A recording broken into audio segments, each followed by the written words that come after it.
एक बार की बात है, गौतम बुद्ध अपने शिष्यों को जिंदगी से जुड़ी अच्छी बुरी चीजों का ज्ञान दे रहे थे। सभी शिष्य उनकी बातों को बहुत ध्यान से सुन रहे थे। उन सभी में एक शिष्य ऐसा था जिसे प्रश्न पूछने की बहुत आदत थी। वो उठकर गौतम बुद्ध के पास गया और उनसे बोला, आप हमें जिंदगी के बारे में जो कुछ सिखा रहे हैं उस सब का क्या फायदा, क्योंकि हम में से बहुत से बच्चों को ये भी नहीं पता कि हमारे जीवन का मूल्य क्या है और ये जीवन हमारे लिए कितना कीमती है। पहले आप हमें ये बताइए कि इस जीवन का मूल्य क्या है। अपने शिष्य की बात सुनकर गौतम बुद्ध अपने कक्ष में गए और एक चमकता हुआ पत्थर का टुकड़ा लेकर आए।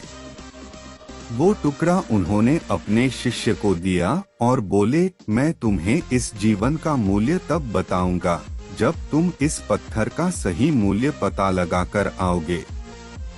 साथ ही ये ध्यान रखना कि तुम्हें ये पत्थर का टुकड़ा किसी को बेचना नहीं है। गौतम बुद्ध की बात मानकर वो शिष्य बाजार की तरफ चला गया। बाजार में सबसे पहले उसकी नजर एक फल बेचने वाले पर पड़ी और उसने वो पत्थर उस फल वाले को दिखाया और बोला, इस पत्थर के बदले आप मुझे कितने फल दे सकते हो। फल वाला बोला, ये पत्थर कुछ खास तो नहीं है, लेकिन फिर भी इसके बदले में तुम्हें 10 केले दे सकता हूँ। वो शिष्य उस पत्थर को लेकर आगे चला गया। फिर उसे एक सब्जी वाला मिला। शिष्य ने उस सब्जी वाले से उस पत्थर की कीमत पूछी। सब्जी वाले ने उस पत्थर को ध्यान से देखा और बोला, इस पत्थर की कीमत के बदले में तुम्हें ज्यादा से ज्यादा एक बोरी भरकर सब्जियां दे सकता हूँ। इसके बाद वो शिष्य उस पत्थर को लेकर एक सोने के व्यापारी के पास गया। उस पत्थर की टुकड़े की चमक देखते ही उस सुनार ने उसकी कीमत 100 सोने के सिक्के लगाए।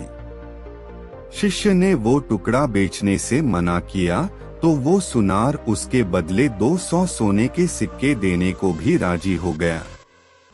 लेकिन शिष्य ने वो पत्थर नहीं बेचा। इसके बाद वो शिष्य एक हीरों के व्यापारी के पास गया और उनके सामने उसने वो पत्थर के टुकड़े को रख दिया। उस पत्थर को देखते ही हीरों के व्यापारी ने एक साफ कपड़ा बिछाया, उस पत्थर को उसके ऊपर रखा, फिर उसकी परिक्रमा की और हाथ जोड़कर उस पत्थर को कपड़े में लपेटते हुए वो बोला, तुम जिसे मामूली पत्थर समझकर उसकी कीमत पूछ रहे हो, असल में ये एक बेशकीमती रूबी है। ऐसा रूबी हर किसी को नहीं मिलता। मैं अगर अपना सब कुछ बेच भी दूं तो भी इसकी कीमत नहीं चुका सकता। उस व्यापारी की बातें सुनकर वो शिष्य हैरान हो गया। वो दौड़ा दौड़ा सीधा बुद्ध के पास आया और उन्हें उसने जो कुछ भी बाजार में हुआ वो सब बताया। उसकी अचरज भरी बातें सुनकर गौतम बुद्ध बोले, तुम्हारे सवाल का जवाब इस रूबी की कीमत में ही छिपा है। हमारा जीवन भी एक रूबी है। रूबी की तरह ये भी बेशकीमती है, लेकिन हम इस बात को हमेशा नजरअंदाज करते हैं और अपने जीवन का मूल्य नहीं समझते। हम दूसरों को देखकर और उनके जैसा जीवन जीने की कोशिश में अपने जीवन की कीमत को कम कर देते हैं।